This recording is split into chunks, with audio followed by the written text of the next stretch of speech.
Hi, good morning everyone, and welcome to the video on Introduction to Cybersecurity. My name is Bipin Kulkarni, and we'll be discussing what exactly cybersecurity is and how it affects our day-to-day work lives. But before we begin with the details of cybersecurity, let's consider this as an example. In an office one day, Quinn, who was following his daily routine, working on his computer, trying to crunch the numbers, work his data through. But in the background, without his knowledge, there is a hacker who's trying to access the confidential files located on Quinn's computer. Through a vulnerability, the hacker is able to access those files, and he or she then transfers those files back to the hacker's computer. So what can happen due to this? Legal ramifications to the business, loss of company secrets, leakage of information, maybe industrial espionage, which basically means a competitor is trying to analyze a company's secrets and trying to gain access to their data. Or they could hold the company for ransom and ask them for money. Or sell it to criminals who can further dilute the information or misuse that information for the criminal activities. Anything is possible. So it's a very bad scenario if a hacker gets access to the company secrets. So what is it that we are going to discuss in this video? To start off with, we're going to talk about what is cybersecurity. Then we are going to talk about why cybersecurity is necessary in today's world. How does it work? Who is a cybersecurity expert? What are the skills required? And of course, what are the courses and certifications required from an individual to be called a cybersecurity expert? So let's begin with the first one. What is cybersecurity? Cybersecurity by itself is a process, a design and architecture created to protect networks and devices from attacks, damage, or unauthorized access. So the advantages of cybersecurity are that you want to protect your business. Like in the previous example, we just talk about an individual and his files being accessed. What if company server got compromised or their web applications got compromised and their databases leaked out? So we want to protect our businesses from hackers, which will result in increased productivity because people would then be in a very controlled environment, concentrating more on their work than worrying about cyber criminals. It would inspire customer confidence, where if I as an organization, I'm going to audit myself, I'm going to ensure that I'm complying to certain regulations, my clients would feel more confident about sharing their information with me as an organization. It would help me making my applications and websites more stable, protect them from external threats, and would also protect my customers or clients from cyber attacks because I would be holding some amount of data for my customers and clients as well. So I have to think about not only my organization, the data that my organization owns, but what I held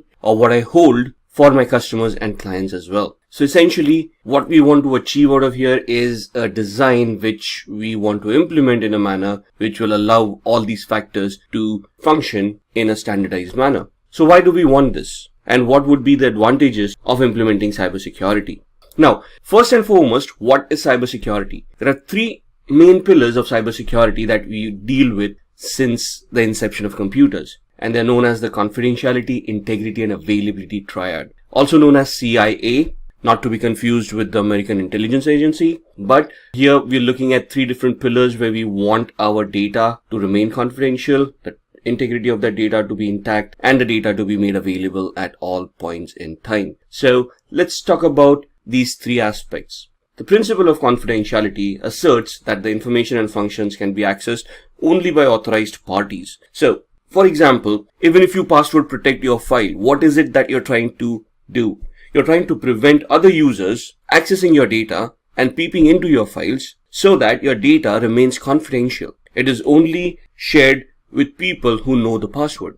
Integrity. This is where the trustworthiness of that data comes into the picture, where if the data is going to be changed, for example, you have a spreadsheet which has a lot of information about users and their login activities and whatnot, and you want to ensure that that data is not modified by any unauthorized user. So you're going to verify that the information is correct and is not modified by anybody who's unauthorized. The availability part ensures that this data is made available to all authorized users when and where they want it, right? The principles of availability assert that in systems, functions and data must be available on demand according to agreed upon parameters based on levels of service. Now, this is where your service level agreements would come in. For example, when we log on to Gmail, we always assume that Gmail is going to work and is going to be available online. At no point in time, or very few times, has it ever occurred that you've gone onto the internet, typed in gmail.com and the website is not available. In fact, if the website doesn't open, we figure out the internet is not working, right?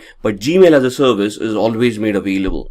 Now, when we talk about threats to CIA, the confidentiality, integrity and availability, we talk about them in two different parameters, cybercrime and hacking. So, what is cybercrime? Cybercrime is any criminal activity or any unauthorized activity that would involve the usage of any computing device which would result as a security incident at the victim's end. Most cybercrimes are carried out in order to profit from them. Criminals would try to do phishing attacks to steal your money out of your bank accounts, or would try to con you into giving out your credentials, thus compromising your email accounts or your social media accounts, and try to gain access to your identity. Cybercrimes are generally carried out against computers or devices directly to damage or disable them, spread malware, steal secret information, etc. So this talks about the motivation part of cybercrimes. What would be the motivational aspect for a person to conduct such an activity, right? So basically to cause damage, like WannaCry happened in 2017. The perpetrators, those used WannaCry, probably gained a lot in the ransom that they demanded for that data to be decrypted, but it also cost the world a lot of money in profits that were lost. So let's talk about types of cybercrime. The first type is a computer-assisted crime, where the computers are used as tools to assist a particular crime. For example, frauds or online bank hijacking, where hackers hack into a bank and digitally steal money from a bank. Now, this could have happened without the help of computers as well, but here computer assisted the crime and hence it would fall under the computer assisted crime section. The second part is where the computer itself was a target of a crime. For example, a denial of service attack, or viruses which rendered the computer useless, or sniffing of data packets on the network, thus compromising passwords and other confidential information. The third is a computer which is incidental to the crime. So here the computer was used as a temporary measure to store some data such as child pornography or some other data which made the computer incidental to the crime. Alright, let's look at a business scenario for cybersecurity. There is a quiz at the end, so please listen up and pay attention. There's this company called Stark Industries, and one day most of the employees have started reporting that their systems have either crashed or have started hanging. So the IT security team comes in, does the investigation, tries to find out what exactly went wrong, and they have identified that an employee has clicked on a suspicious link. Now these links could either be received as an email or via an email through social media like Facebook, or somebody sending out a Skype chat and attachments within Skype. Now once a user clicks on these links are designed to redirect the connection that the computer is going to make to a malicious server hosted by the hacker, and it supposedly downloads a malicious file or some scripts and executes them on the victim's machine. Once executed, these scripts or the content within these files, maybe the content could be a virus or a Trojan, these will start executing themselves and start infecting machines and start basically behaving the way they have been programmed to behave. In this scenario, a lot of users started reporting that their machines started crashing or the systems hanged. Now the security team scanned all the systems and blocked Facebook and Skype on all machines until further orders. Now this is a preventive mechanism where you're going to prevent possible attacks or future attacks from coming in. So the reaction of the security team here is to block those sites from where the attack may have happened. The question to you at this point in time is, what type of computer crime is being referred to in this scenario? Is it a computer assisted crime, computer as the target crime, or computer incidental to the crimes? So please post your answers in the comment sections below and we'll respond back to you about your answers. Now let's go a little bit further and see what would motivate people for committing such cyber crimes, right? The first and foremost motive is disrupting business continuity. Others would be looking at data theft or information theft and manipulating that data to gain from that data. So if I'm able to access your computer and steal some data that has some value to you and sell it, or make it public, you would be at a financial loss because that data no longer has any value. Creating fear and chaos by disrupting critical infrastructure. For example, a company's infrastructure crashes, the services are no longer being offered by that organization, and people start panicking, start fearing an attack by cyber criminals, and it leads to chaos. Financial loss to the target, which is very obvious. If I do a denial of service attack, or if I make a service unavailable from an organization, what is going to happen is, since that service is not functioning, the company is not going to make any money out of it, and thus going to suffer a financial loss. Achieving states' military objectives, one country spying on another country, trying to gather information about their military intelligence, military activities, or any other activities that can harm the original country. Demanding ransom, hackers can encrypt your data and then demand a ransom from you in lieu of decrypting the data again. Damaging reputation of a target, impersonating a user on the social media platforms, making false statements, thus damaging the reputation of that person, and propagating religious or political beliefs. Religious fanatics, promoting whatever cultures that they want to promote, trying to gain more followers, thus bringing more unrest to the world. Any of these could become motives for cybercrime. In fact, it could be just a script kiddie where people are trying to learn about hacking and they just start hacking for fun. They might not even have a motive for making a profit out of it. Maybe it just thrills them so that they are able to showcase their skills, and that's why they do a cybercrime. So, which brings us to the next topic where we talk about types of hackers. This will allow us to identify what kind of attacks are also possible on a particular organization as far as motives are concerned. So, the basic types, let's start off with the black hat hacker. Individuals with extraordinary computing skills resorting to malicious or destructive activities. These are your criminal hackers who try to profit from their crimes, and they will have a malicious intent in trying to hack a victim organization. The grey hats are individuals who work both offensively and defensively. What does that mean? They could work as black hat hackers with malicious intent and try to harm some organization, while on the other hand, they would also try to work as a security analyst and try to enhance the security posture of an organization for a remuneration. Third one, which is white hat, which is what we want to be or what we want to achieve ourselves as. An individual who professes the same skills as a black hat hacker, probably uses the same tools, has the same kind of knowledge, but the intent is different. They're going to use them for defensive purposes. There's no malicious intent. They act with authorization from the organization, and they will try to detect any flaws and try to plug out those flaws so that black hat hackers would not be able to misuse those flaws to gain access.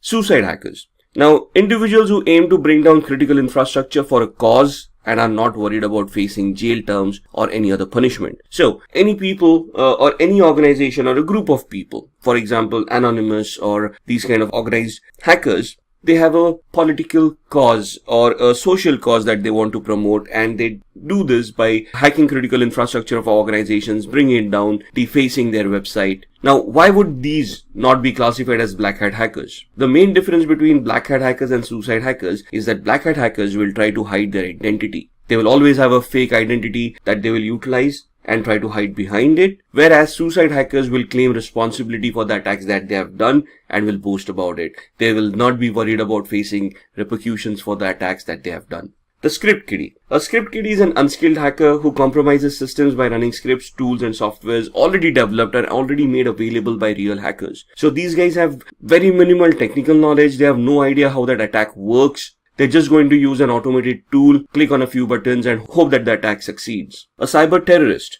Individuals with wide range of skills motivated by religious or political beliefs to create fear by large-scale disruption of computer networks. We could talk about organizations like ISIS, who have a lot of digital propaganda that they use and target weak-minded people to join their causes, or people who spread ransomware, who terrorize organizations and hold them to ransom and demand money from them by encrypting their data. State-sponsored hackers. Individuals employed by the government to penetrate and gain top-secret information and to damage information systems to other governments. The best example would be the cyber wars that are going on these days. Most of the organizations, most of the countries nowadays would have a secret cyber cell consisting of highly skilled hackers who are entrusted with the task of spying on the enemies and trying to gather information by hacking into their infrastructure. Now, it is not going to be a legit job. It will always be masked by a legit organization, but this does happen. Hacktivism. Individuals who promote a political agenda by hacking, especially defacing or disabling websites. So the difference between suicide hackers and hacktivism is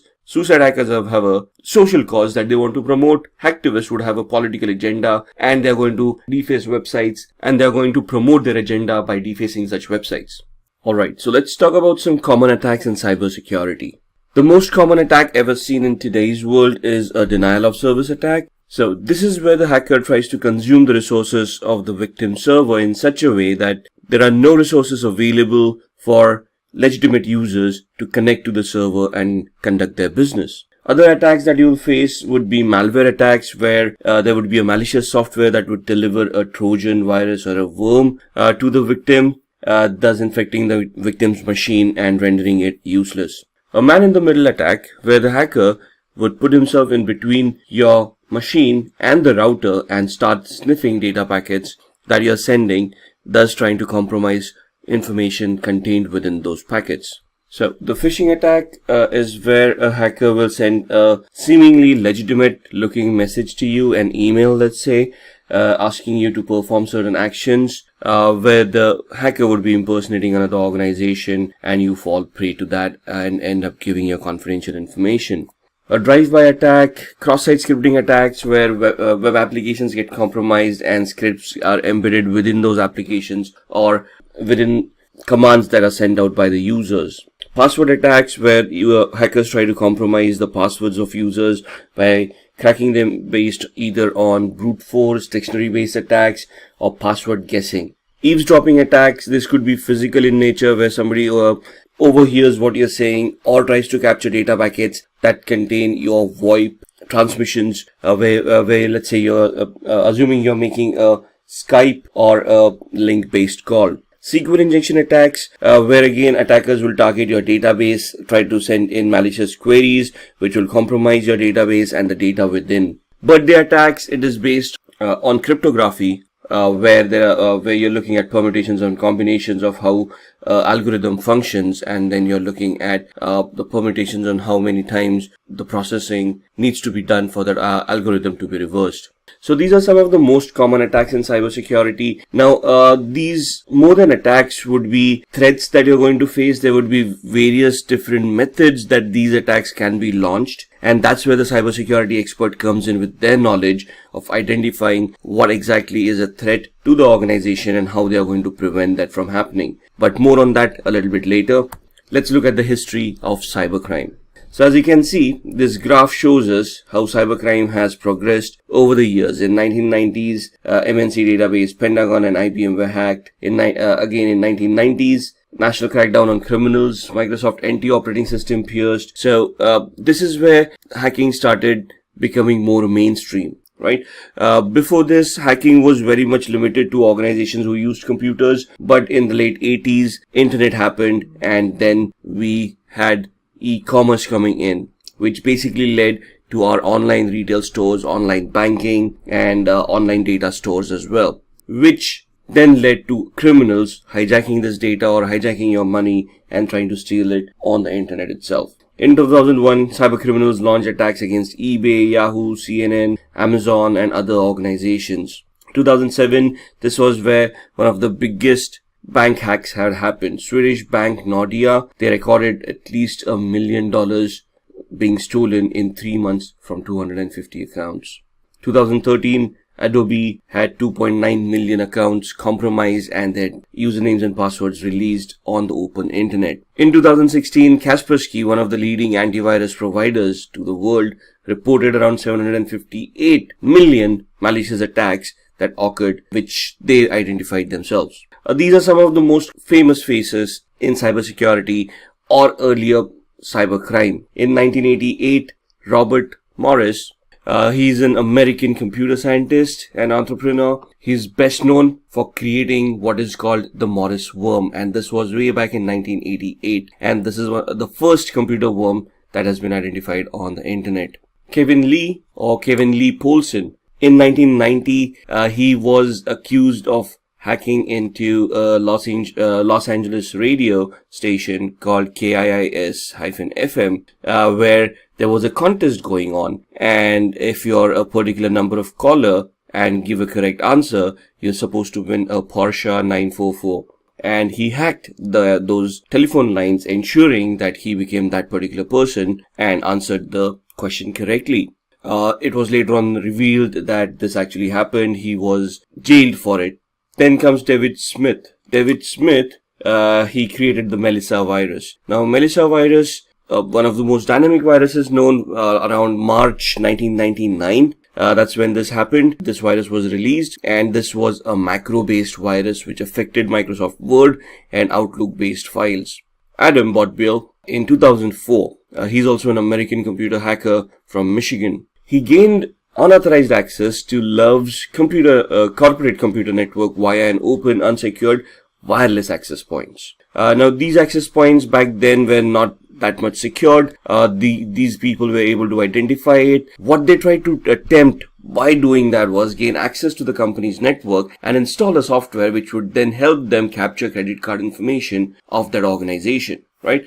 And this was later on identified as well, and he was prosecuted for that crime and got jailed. Just a matter of trivia, Kevin Lee Polson, he was one of the first people found guilty and was banned from using computers and the internet for 3 years after his release.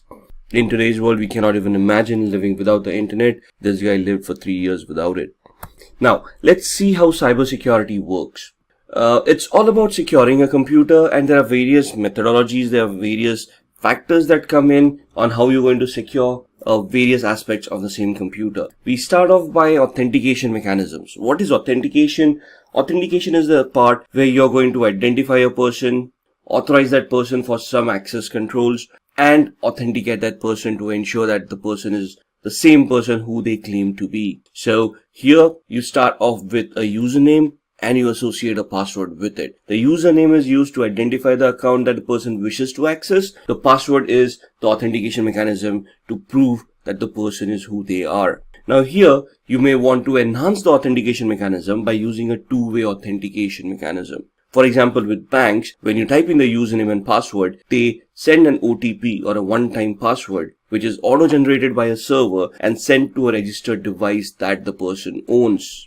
For example, a cell phone. So that's one added layer of security where you're not only relying on the password, which can be cracked, but you're relying on a third-party device as well, which the person needs to have physical access to, where they're going to receive the OTP and then they're going to input it. Every time they try to log in, a new OTP will be generated. Securing your passwords. Just having a password may not be sufficient. You have to ensure that the password meets some complexity standards to ensure that the security of those passwords or the complexity of that passwords is high enough where cracking programs will not be able to easily crack the password.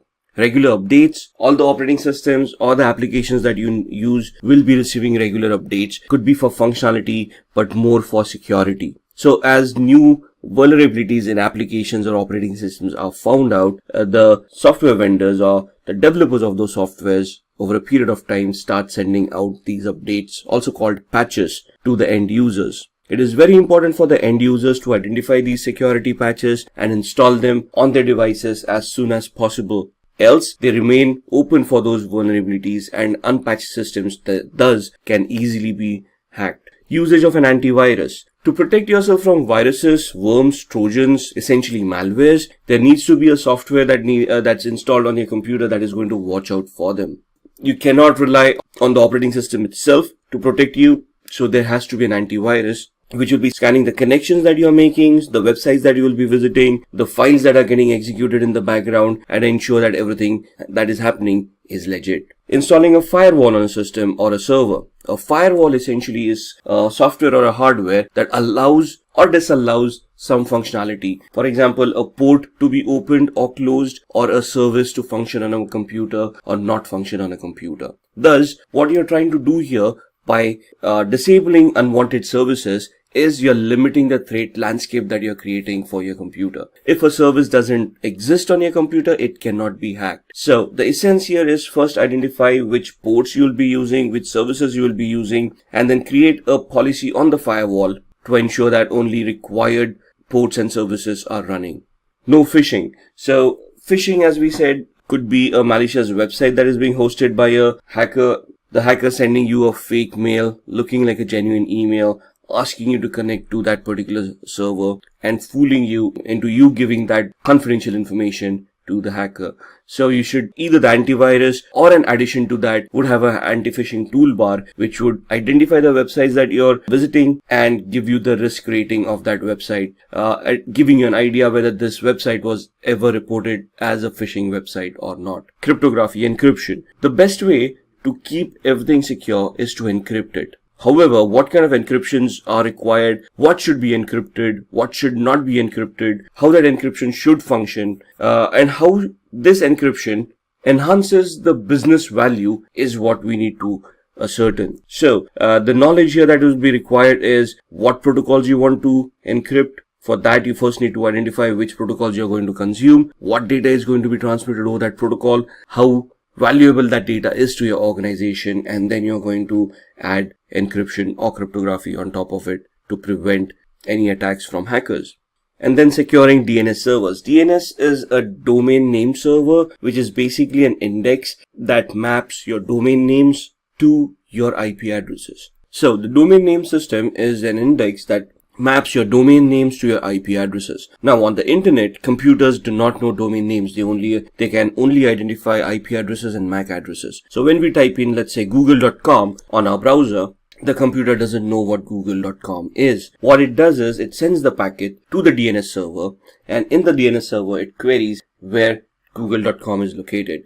It is given the corresponding IP address, because of which the packet then goes to the relevant server. There are attacks where a DNS can be compromised and the pointer pointing to your particular website can be changed to point to a malicious server that a hacker is hosting. So to prevent that from happening, you need to secure your DNS servers.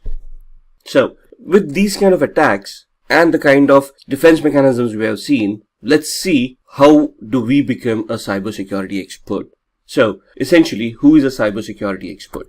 A cybersecurity expert is an individual employed by an organization to protect their infrastructure, right? So this person is responsible to identify potential flaws, identify what threats the organization faces, and then streamline or create or design or architect methodology which is going to protect all the assets that the organization has. So this is going to happen through a variety of techniques such as finding weaknesses, so vulnerability management, where you run vulnerability scanners, identify potential flaws in the organization's infrastructure. Could be applications, could be servers, could be desktops, could be operating systems, could be anything, could be network-based flaws as well. And then you're going to monitor these systems. You're going to look at the data flow that is going to the internet, through the network, through the intranet rather, and then you're going to check if there is anything malicious going on in that network. So over these techniques, you're basically going to monitor it on a day-to-day basis, on a regular basis, and you're going to try to identify if anything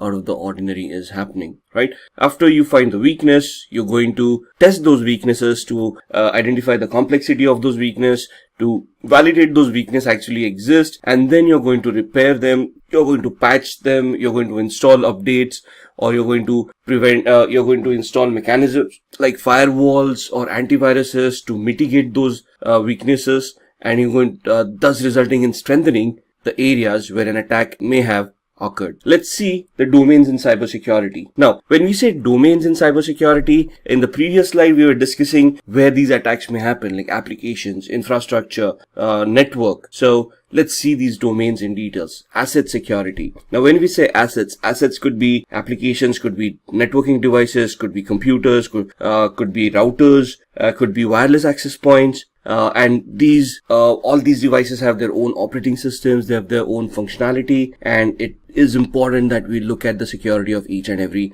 asset that the organization owns. Security architecture and engineering. Now, not everyone can just walk in an organization and then say, let's start implementing security in a particular manner. We have to standardize the security in such a way where the security is constant for a long period of time and is consistent. right? So for that to happen, there is an architecture, an engineering phase where we are going to create a plan of how this security needs to be implemented. For example, if I determine to install a particular antivirus, I have to ensure that the same antivirus is installed on all the systems in the organization. I cannot have different kind of antiviruses installed that do not talk to each other or do not report properly to the proper owner. So we have to create policies, procedures, and we have to implement them in a standardized manner for our security to work properly. Communication and network security. Now, with cloud computing coming in and hybrid clouds happening, where you got a deployment of a physical infrastructure talking to something that is on the cloud, let's say AWS or Microsoft Azure, right? And data flows are happening globally these days. You have to be very careful how these data are going to be transmitted across the network. Thus, you have to create those paths and ensure that those paths are monitored properly, are regulated properly, and do not have any data leakages. Similarly, identity and access management. Who is accessing my data? Are they authorized to access my data? And if yes, how am I going to authenticate them? How am I going to track them? How am I going to hold them accountable for whatever they have done? Even if a person is authorized to do something, we have to hold him accountable for that activity so that if something happens later on, we can identify who made that change. So the identity and access management module will consist of us creating groups, policies, users, roles, and interlinking them with the assets to ensure that only authorized people are able to access those devices. Security operations. On a day-to-day basis, we need to monitor the security of the organization. For example, if today I start facing a denial of service attack, or somebody starts a password attack on my organization where they're trying to crack somebody's password, there should be some internal mechanisms that are in place which will try to identify these attacks, warn the appropriate administrator, and that administrator will walk in and try to investigate that attack. So day-to-day operations are a must. Security assessment and testing. Now that we all have these mechanisms in place, are they going to remain constant for the rest of our lives? No. IT is an ever-evolving scenario. So we need to assess and test our security controls on a regular basis to ensure that there are no gaps left. What I configure today may be irrelevant tomorrow. So I have to constantly keep on looking at the latest security trends, the latest vulnerabilities that are being identified, the patches that are being installed, and I have to compare my infrastructure to all of these to see that I am compliant with the latest security standards. Software development security. So if you're an organization who's developing software and who's going to sell that software to end users, security becomes a huge part, because the end user or the buyer, if it is an organization, is going to ask what kind of security testing was done in that application. So that brings us to a software development life cycle, which talks about how you're going to create that code, how you're going to test that code, ensure that the code is secure enough. So you need to follow secure coding practices, and you're going to test the software over and over again till you're satisfied with the outcome. And then security and risk management. Now, when we come to risks are basically events that may occur compromising the security of an organization. So it is very important that we identify these risks, we map these risks, we verify how that risk is going to impact the business, and then try to figure out security controls to mitigate that risk or bring it down to manageable aspects. So that's a lot of talk, that's a lot of domains, that's a lot of attacks that we have discussed. Now let's see what kind of courses and certifications are available for us to enhance our careers and address all of these domains, all of these attacks. So starting off from a technical perspective, where we are going to look at ethical hacking or security, where we are going to assess and do a vulnerability assessment and penetration test. There are certifications from CompTIA like Security Plus, or from EC Council, which is the Certified Ethical Hacking Training, which basically allows us to become vulnerability assessment and penetration testing experts. So we'll be technically testing each and every device and trying to hack those devices to see if that vulnerability is real and what can be attained out of that vulnerability. CISSP is a very high level certification that normally is considered as a management level certification. Right? So just to get certified yourself, you need at least 5 years of experience in the IT security field. This is where you get certified and you're basically a chief information security officer, where you're going to develop policies, procedures, and security control mechanisms and you're going to standardize the security policy of the entire organization. Then you've got the CISA, or also known as the CISA, Certified Information Systems Auditor. It is from an organization called ISACA. It's more on the system side, where you're going to audit systems and you're going to verify that they are adhering to the policies that you have implemented. The CISM or CISM is the Certified Information Security Manager. This is again a project-based oriented approach where you're going to manage the security of an organization, and you're going to look at all the daily operations of the security operations center, and you're going to maintain and manage all of those functions overall. When we talked about risk assessment and risk strategy, for that we've got the CRISC, which is a Certified in Risk and Information Systems Control. Now, for these certifications, this is more on the business side of everything, where you understand the business processes, you understand the business requirements, and based on those business requirements, you compare the technical implementations of computing powers that you have implemented, and then you're going to compare how those technical aspects can be converted into a risk.